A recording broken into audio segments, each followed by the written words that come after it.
समकाल सत्यस्पर्श news चॅनलमध्ये आपलं सहर्ष स्वागत। नगर जिल्हा शासकीय रुग्णालयातील दिव्यांग प्रमाणपत्र घोटाळा, सिव्हिल सर्जनला पोलिसांची नोटीस। अहिल्यानगर जिल्हा शासकीय रुग्णालयातील दिव्यांग प्रमाणपत्र प्रक्रिया गंभीर गैरव्यवहारात अडकली असल्याचे आर्थिक गुन्हे शाखेच्या तांत्रिक तपासातून उघड झाले आहे। दस्तऐवजांची पडताळणी करताना तब्बल 142 दिव्यांग प्रमाणपत्रे डबल जावा क्रमांकाने नोंदवून जारी केल्याचे धक्कादायक प्रकार समोर आला आहे। या घोटाळ्याची व्याप्ती मोठी असल्याचे प्राथमिक तपासात स्पष्ट झाले असून आणखी काही अधिकारी व एजंट यात सहभागी असण्याची शक्यता तपासली जात आहे। 9 संशयित निष्पन्न।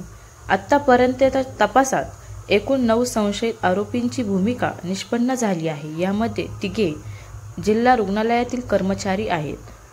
काही आरोपींना अटक करण्यात आली असून काहींना उच्च न्यायालयाकडून तात्पुरता जामीन मिळाला आहे, तर 2 आरोपी अद्याप पसार असून त्यांचा शोध सुरू आहे।